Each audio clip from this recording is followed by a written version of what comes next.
바다로 간 플라스틱 수업을 맡은 사다모빈 자연해본 연구소의 김래영, 홍다혜입니다. 오늘의 주제는 바다로 간 플라스틱입니다. 플라스틱이 어떻게 바다로 가게 되었는지 우리 함께 살펴볼까요?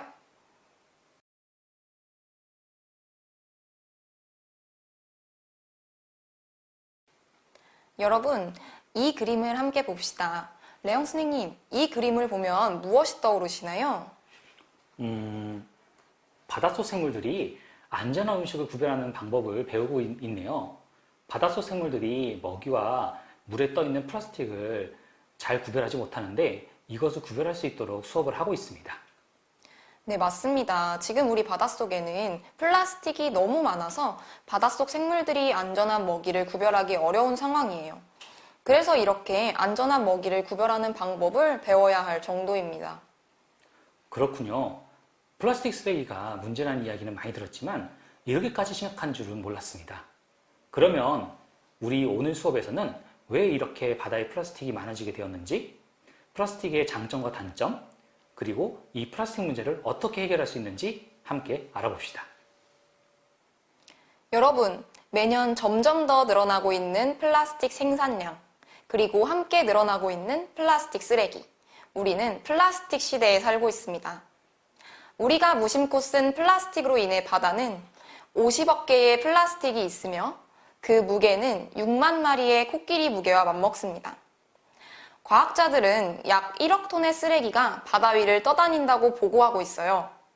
쓰레기를 지금처럼 계속 버린다면 30년 뒤에는 바다의 물고기보다 플라스틱이 더 많아질 것입니다. 해양환경관리공단 해양쓰레기 통합정보 시스템 자료에 따르면 2018년 바다쓰레기 총 발생량은 2만 5천여 개인데요. 이 중에 2만여 개가 바로 플라스틱 쓰레기입니다. 이 무게들은 총 3,400kg 정도 되는데 이 중에 플라스틱 쓰레기는 2,200kg 정도 돼요. 이거는 다른 모든 쓰레기들을 전부 모은 것보다도 많은 양입니다. 또한 한국해양과학기술원의 자료에 따르면 우리나라의 해양 플라스틱 쓰레기 중 가장 많은 비율을 차지하는 것은 스티로폼 부표로 해양 플라스틱 쓰레기의 비율의 약 17%를 차지합니다. 다음으로는 밧줄, 그 다음은 음료수병이 각각 13, 10%로 많은 비율을 차지하고 있습니다. 그렇다면 관련된 영상을 보면서 플라스틱 쓰레기가 얼마나 심각한지 좀 더 자세히 알아보도록 하죠.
I'm sorry, everyone. I think you like it better afterwards, though. Whatever. Oh, man.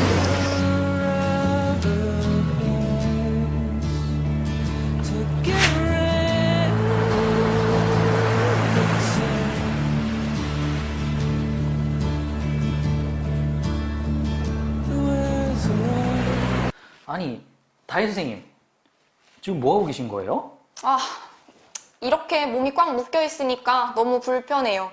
얼마 전에 본 사진에서는 물범이나 거북이, 물고기들이 그물이나 플라스틱 쓰레기에 몸이 칭칭 감겨 있던데 얼마나 답답할지 공감이 되네요. 물범이나 바다새 같은 동물들은 우리처럼 손을 쓸 수도 없으니 얼마나 더 답답하겠어요. 지금 보이는 사진처럼 뱃속에 플라스틱 쓰레기가 가득 찬 알바트로스, 플라스틱 포장지에 끼어서 몸이 기형적으로 자라난 바다거북이, 그물에 칭칭 감겨 있는 물건까지 동물들이 플라스틱 쓰레기로 고통받고 있습니다. 2018년 서울 연합뉴스에서 발표한 기사에 따르면 일본의 가나와현 해안에서 젖먹이 새끼 대왕고래에 의해서 플라스틱 파편이 발견됐다고 해요. 전문가들은 생후 3개월밖에 안 되는 모유밖에 먹지 않는 새끼고래가 헤엄치다가 잘못해서 삼킬 정도로 지금 바다에 대량의 플라스틱 조각들이 떠다니고 있다고 추측하고 있습니다. 그만큼 바다에 플라스틱 쓰레기가 많다는 것을 알 수 있습니다. 과학자들은 바다에 얼마나 많은 플라스틱이 떠다니는지 가늠하는 지표로 북방 풀머 갈매기를 이용합니다. 바닷가에 떠밀려 온 죽은 북방 풀머 갈매기를 조사해서 몸속에 플라스틱이 가득 찬 갈매기가 많을수록 바다에 플라스틱이 많이 떠다니고 있다고 보는 거죠. 죽은 북방 풀머 갈매기들은 우리 인간들이 바다에 너무 많은 쓰레기를 버리고 있다고 경고하고 있어요. 플라스틱 쓰레기로 인해 많은 동물들이 고통받고 있다니 안타까운 현실입니다. 그런데 플라스틱 쓰레기는 많은 양도 문제지만 오랫동안 썩지 않고 모습을 유지한다는 것도 문제이지 않나요? 맞습니다. 지구에서 플라스틱을 분해할 수 있는 생물들이 거의 없고 분해되려면 빛과 열이 필요한데요. 그마저도 쉽지는 않습니다. 우리가 쉽게 볼 수 있는 스티로폼 컵은 50년, 칫솔은 100년, 음료수 캔을 묶어주는 6개들이 묶은 비닐이 400년, 플라스틱 병은 450년이나 지나야 분해된다고 합니다. 아니, 우리가 쓰는 칫솔도 분해되는데 100년이나 걸린다고요? 그러면은 3.1운동 시절에 버렸어야 지금이나 분해가 끝났겠네요? 맞네요. 사용하고 버리는 거는 정말 순간이지만 쓰레기들이 오랫동안 남는 것이 문제로군요. 우리가 맛있는 콜라나 사이다를 마시는 데 쓰는 음료수 PET병, 빨대, 사용하고 버린 물티슈, 가까운 곳에 바다가 있는 것도 아닌데 우리가 버린 플라스틱이 어떻게 이렇게 바다까지 가게 된 걸까요? 저도 그 부분이 궁금해요. 서울시청에서 인천 연안부두까지 35km가 넘는 거리인데 우리가 버린 플라스틱이 서해바다에 둥둥 떠다닌다니 믿기 어렵거든요. 우리가 버리는 플라스틱이 크게 3가지 방법으로 바다까지 이동한다고 해요.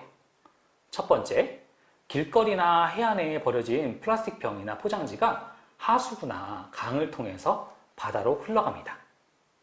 두 번째, 미세 플라스틱이라고 불리는 작은 플라스틱 알갱이. 이는 주로 세면제나 바디워시, 치약 등 생활용품에 많이 첨가되어 있는데요. 이것이 들어간 제품을 사용하면 너무 작은 크기 때문에 하수 처리장에서 걸리지 않은 채로 바다에 흘러가게 됩니다. 세 번째로 매립지에 있는 쓰레기가 바로 문제인데요. 산더미처럼 쌓여있는 쓰레기들이 바람에 날려서 바다까지 날아가게 된답니다. 2017년에는 그린피스가 조사한 자료에 따르면 매년 최대 1270톤의 플라스틱 쓰레기가 바다로 유입되고 있고 이거는 1초마다 24톤 대형 트럭으로 쓰레기를 바다에 버리는 것과 같은 양이라고 합니다.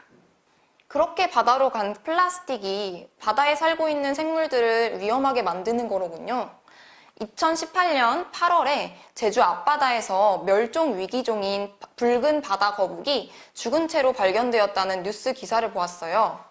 몸길이 42cm의 3년생 붉은 바다 거북이였는데 한 마리에서 나온 쓰레기는 모두 225조각, 무게는 10.24kg이었다고 해요. 국내의 한 대형 수족관에서 전시용으로 사육되다가 개체수 회복을 위해 2018년 8월 29일에 다른 바다 거북이와 함께 방류되었는데 단 11일 만에 플라스틱 쓰레기를 잔뜩 먹고 죽다니 너무 안타깝네요. 국립해양생물자원관이 최근 2년간 죽은 바다 거북 38마리를 부검해 봤는데 이 중에 20마리의 소화기관에서 플라스틱 쓰레기가 나왔다고 해요. 2017년 유엔이 발표한 해양오염 팩트시트라고 하는 자료에 따르면 플라스틱 쓰레기는 해마다 100만 마리의 바다새와 10만 마리의 해양포유, 바다거북, 그리고 셀 수 없을 정도로 많은 물고기들을 죽이고 있습니다. 이렇게 안 좋은 플라스틱 안 쓰면 안 돼요? 깜짝이야. 감독님, 이거 두부인가요? 이 가져가라고요? 그러면은 이걸로, 플라스틱 봉투는 쓰지 말고요? 아이고. 플라스틱이 없었던 옛날이면 보자기나 유리병, 나무 상자 같은 걸 쓰지 않았을까요? 플라스틱이 없으니까 불편하네요. 다혜 선생님, 혹시 플라스틱 봉투, 우리가 비닐봉지라고 부르는 것이 본래 환경보호를 위해 만들어졌다는 사실 알고 있나요? 지금 플라스틱 쓰레기 중에 빨대와 함께 제일 줄여야 할 비닐봉지가 환경 보호를 위해 만들어졌었다고요? 그래요. 스웨덴 공학자 스텐 구스타프 툴리는 1959년에 처음으로 비닐봉지를 고안해냈답니다. 과거에는 사람들이 시장에서 혹은 생활에서 종이봉투를 많이 썼고 이 종이봉투를 만들기 위해서 수많은 나무들을 베어내야 했어요. 나무가 점점 줄어들다 보니까 많은 사람들이 환경 문제를 고민하게 됐고 이 환경 문제를 해결하려고 툴리는 비닐봉지라는 아이디어를 냈습니다. 가볍고 오래가는 봉투를 만들어서 사람들이 몇 번이고 재사용할 수 있게 하자. 이렇게 만들어진 비닐봉지는 1980년대에 미국 슈퍼마켓 체인점에 도입되면서 세계적으로 종이봉투 대신 사용하게 되었습니다. 오히려 지금은 환경을 파괴하는 주범이 되었고 2002년에는 세계 최초로 방글라데시가 비닐봉지 사용을 금지했습니다.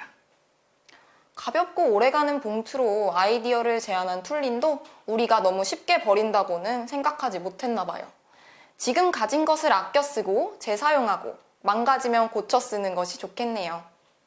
플라스틱은 이처럼 인간의 편리를 위해 만들어졌어요. 맨 처음 플라스틱도 1980년대에 유행한 당구라는 스포츠를 위해 당구 공의 재료인 상아를 대신할 재료를 개발하면서 만들어졌거든요. 당시엔 식물인 장내, 녹나무에서 추출한 천연수지인 셀룰로이드로 단단한 당구공을 만들어낸 것이었어요.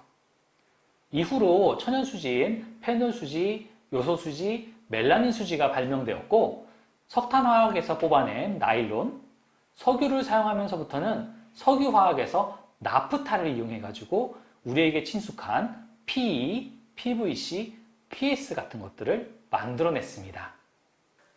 우리 생활 속에서 친숙한 옷, 신발, 치약, 스마트폰, 컴퓨터, 병원의 의료기기들까지 모두 플라스틱이 재료로군요. 네, 특히 우리 몸을 대신하는 인공장기의 재료로 플라스틱이 많이 사용됩니다. 인공혈관의 재료로 테플론이 사용되는데요. 열에 강한 특성을 가진 테플론은 음식물과 화학 반응을 일으키지 않고 열 전도율도 낮습니다. 이 테플론을 압축시켜서 관처럼 만들면 실제 혈관처럼 유연한 인공혈관을 만들 수 있습니다. 폴리에틸렌 중에서도 고밀도 폴리에틸렌은 단단하고 잘 닳지 않아서 인공관절을 대체하기에 적합합니다.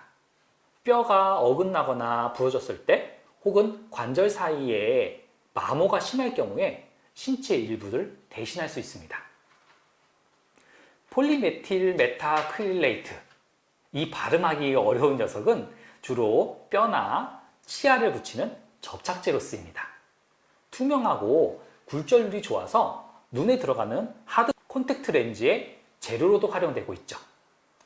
인공장기 이외에도 우리가 병원에 가면 많은 의료용품들이 대부분 플라스틱인데 그건 왜 그런 걸까요? 그건 환자들이 세균에 감염되면 안 되는 병원이기 때문이죠.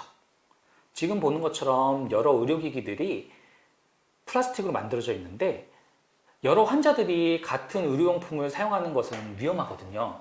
그리고 유리나 섬유로 만들어진 것보다 싸고 보관이나 운반하는 비용도 적게 들기 때문에 플라스틱 의료용품을 사용하면 환자들의 입장에서도 부담해야 되는 치료비가 줄어듭니다. 이렇게 보니 플라스틱을 사용하는 장점도 많군요. 저도 플라스틱의 장점을 하나 알고 있는데요. 물이 부족한 아프리카에서 물을 구하러 먼 길을 떠날 때 사용하는 큐드럼 같은 적정 기술에도 플라스틱이 사용되고 있다고 해요.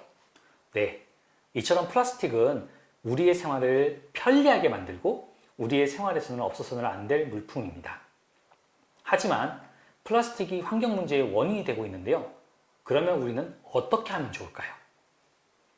지금 테이블 위에 우리가 평소에 보지 못했던 신기한 물건들이 가득 올라와 있는데요.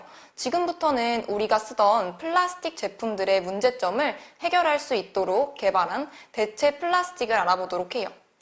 우리가 그동안 이야기했었던 플라스틱의 가장 큰 문제점 중 하나가 무엇일까요? 이제 여러분도 쉽게 알 수 있겠죠? 바로 잘 썩지 않는다는 것이었습니다. 맞아요. 그래서 우리가 일상적으로 많이 쓰는 일회용품들을 잘 썩는 재질로 바꾼 제품들이 있습니다.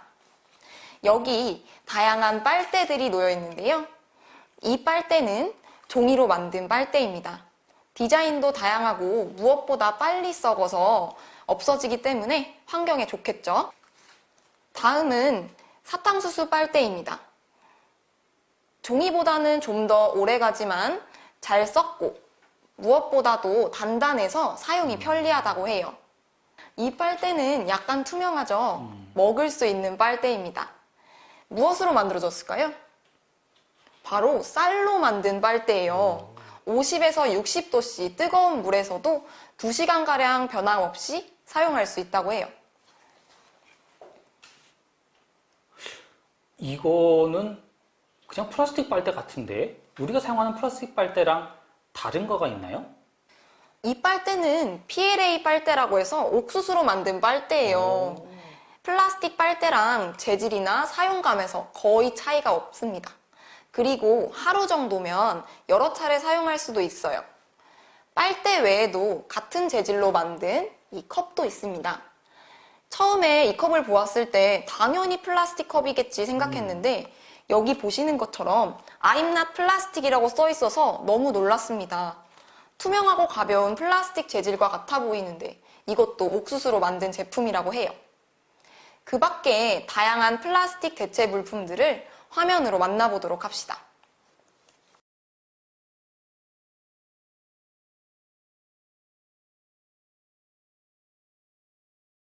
네, 다혜 선생님이 소개해준 재료들을 보니 우리가 사용하던 일회용 플라스틱 제품들 대신 대체 플라스틱 제품을 적극적으로 사용해야겠어요. 이런 제품들은 어디서 구할 수 있나요? 예전엔 방송에서 해외 사례로만 소개된 적이 있었는데 그런 제품들이 이제 우리나라 시민들과 기업들이 환경을 위해 많은 노력을 기울이게 되면서 우리나라에서도 인터넷 쇼핑몰로 찾아볼 수 있게 되었답니다. 그런데 한 가지 아쉬운 점이 있네요. 빨리 썩어서 없어지는 이런 대체 플라스틱이 지구에 영향을 덜 주는 것은 고마운 사실이지만 물건을 쉽게 쓰고 버릴 수 있다는 점에서는 지구 자원의 고갈과 많은 양의 쓰레기 배출이라는 문제는 여전히 있는데요. 플라스틱 쓰레기의 두 번째 문제를 해결할 수 있는 또 다른 제품들을 소개하겠습니다.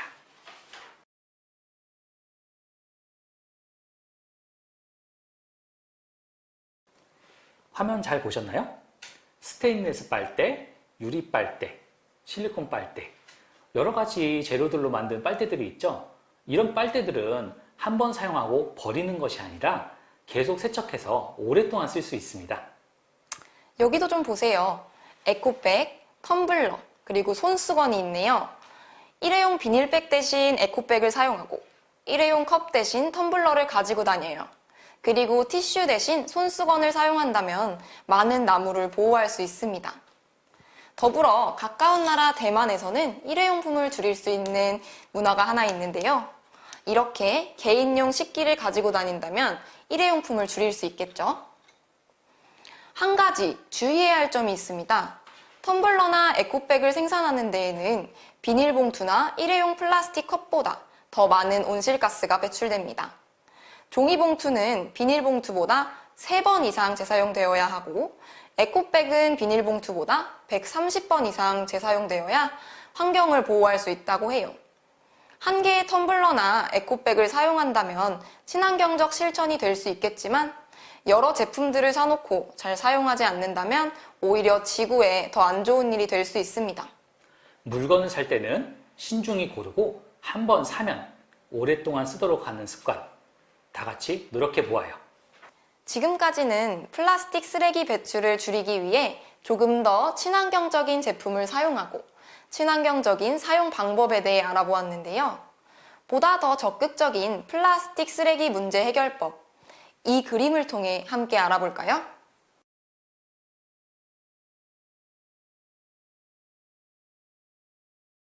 네, 보다 근본적으로는 플라스틱 쓰레기를 발생시키는 것을 줄여야 한다는 그림인 것 같아요. 최근 벌어지고 있는 플라스틱 프리, 플라스틱 제로 운동에 대해서 영상으로 한번 알아볼까요? 우리 생활의 편리함을 가져다준 플라스틱이 이제는 환경오염의 주범으로 지목되면서 지구촌이 플라스틱과의 전쟁을 치르고 있습니다. 우리나라도 지난 4월 쓰레기 대란을 겪으면서 플라스틱 환경오염에 대한 경각심이 높아졌는데요. YTN 사이언스는 대표적인 친환경 국가 독일에서 플라스틱 사용을 어떻게 줄였고 건강한 환경을 만들기 위해 어떤 노력을 기울였는지 연속기획으로 짚어보는 시간을 마련했습니다.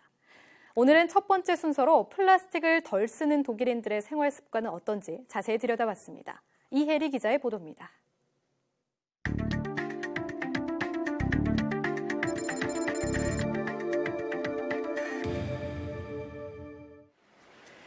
독일 프랑크푸르트시 인근 마을에서 은퇴 후 노년을 보내고 있는 베아테 할머니. 생필품을 사기 위해 일주일에 2-3번 인근 마트를 찾습니다. 본격적으로 장을 보기에 앞서 할머니가 향하는 곳은 마트 입구에 설치된 빈병 보증금 환급기입니다. 집에서 가져온 빈 플라스틱병 3개와 유리병 3개를 넣으면 69유로센트짜리 쿠폰이 나옵니다. 우리 돈으로 약 900원 정도 되는 이 쿠폰은 마트에서 현금처럼 사용할 수 있습니다. Wir sammeln im Alltag die leeren Flaschen und wenn wir genügend gesammelt haben, dann bringen sie wir zum Supermarkt. Ich denke schon so 20 Euro in dieser Größenordnung. 베아테 할머니의 생활 속에서 분리수거는 빼놓을 수 없습니다. 되도록 플라스틱 사용은 줄이고 어쩔 수 없이 사용하는 것들은 2주마다 돌아오는 수거 날짜에 맞춰 배출합니다. Ich denke, es ist Gewohnheit, das ist kein Problem. 이곳은 다름슈타트시에 있는 작은 생필품 가게입니다. 손님들이 세제와 샴푸, 시리얼과 견과류 등 다양한 제품을 빈 병에 덜어가고 있습니다. Und immer viel auch immer nach Hause kommen und erstmal die ganze Verpackung aufzumachen und dann wegzuschmeißen. Und so kann man einfach die Gläser, man hat das Verpacken hier schon gemacht, nimmt die Gläser und stellt sie ins Regal und ist fertig mit dem Einkaufen. 비닐이나 플라스틱 용기에 담긴 제품을 전혀 찾아볼 수 없는 이른바 플라스틱 프리 가게입니다. 이 가게는 클라우드 펀딩으로 약 500명의 투자자가 자발적으로 돈을 모아 문을 열었습니다. 시민들의 관심이 커지면서 전국의 지점이 50곳을 넘어섰습니다. Ich habe jeden Tag neue. Die Leute suchen Möglichkeiten, Plastik und Müll zu vermeiden. Das Konzept ist sehr, sehr gut angenommen worden. 우리나라에도 최근에 플라스틱 제로에 도전하는 많은 시민들이 있습니다. 우리의 하루를 되돌아보고 각 시간대별로 우리가 어떤 제품을 어떻게 쓰는지 제품 사용 시간표를 한번 만들어 보아요.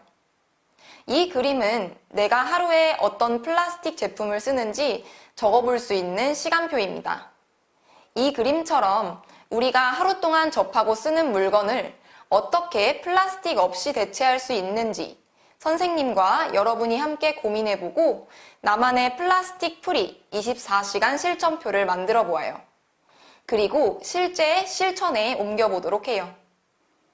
그럼 다음 시간에는 플라스틱 프리 24시간을 실천해본 소감을 함께 나눠보도록 해요. 다음 시간에 만나요. 안녕.